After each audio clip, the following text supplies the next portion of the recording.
హోంమంత్రి వంగలపూడి అనిత వద్ద ప్రైవేటు పిఏగా పనిచేస్తున్న సంధు జగదీష్ పై వేటు పడింది.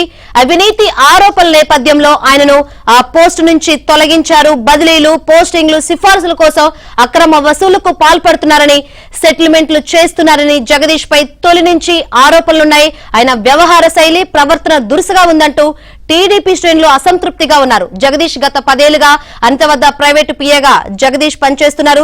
జగదీష్ ని ప్రస్తుతం సస్పెండ్ చేస్తూ హోంమంత్రి అనిత వెల్లడించారు. బహిరంగంగానే ఆమె కార్యకర్తల సమావేశంలో వెల్లడించినట్టు తెలుస్తుంది. ఇదే అంశం గురించి మరిన్ని వివరాలు అందించేందుకు మా ప్రతినిధి సత్య సిద్ధంగా ఉన్నారు. సత్య, హోంమంత్రి వంగలపూడి అనిత ప్రైవేటు పిఏ గత 10 ఏళ్లుగా ఆమె వద్ద పనిచేస్తున్నారు. ఆయన పైన అవినీతి అక్రమాల ఆరోపణలు రావడం, పెద్ద పెద్ద నాయకులు టీడీపీకి సంబంధించిన వారు గాని, ఇతర పార్టీలకు చెందిన వారు గాని వస్తే వారిని కనీసం లక్ష్య పెట్టకపోవడం ఇలాంటి ఆరోపణలు అతని పైన గతంలో చాలా వచ్చాయి.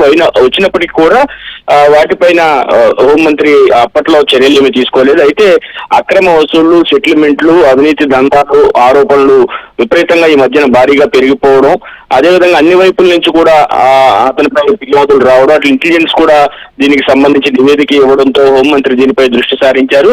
జగదీష్ ఆగడాలపై అటు ప్రభుత్వానికి కూడా నేరుగా పెద్ద ఎత్తున ఫిర్యాదులు కూడా అందిన పరిస్థితి అయితే ఉంది.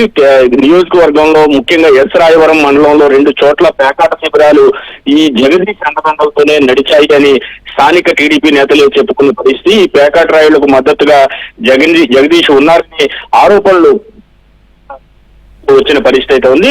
హోంమంత్రికి చెందిన చివరకు తిరుమల సిఫారసు లేఖలను కూడా ఈ జగదీష్ తిరుమలలో ఉన్నటువంటి ఒక హోటల్ కు అమ్ముకున్నట్లు కూడా ఆరోపణలు వచ్చిన నేపథ్యంలో వీటన్నిటిని పరిశీలించిన హోంమంత్రి అతన్ని తొలగిస్తూ నిర్ణయం తీసుకున్నారు. ఈ విషయాన్ని పాయికరావుపేటలోనే కార్యకర్తల సమావేశంలో ప్రకటించారు. నిన్న మధ్యాహ్నం ఈ విషయం అటు మీడియా కూడా తొక్కడంతో హోంమంత్రి పిఏ పైన వచ్చిన ఆరోపణల కారణంగా సీరియస్ అయ్యి హోంమంత్రి అతను తొలగించినట్లుగా తెలుస్తోంది. రైట్ సత్య.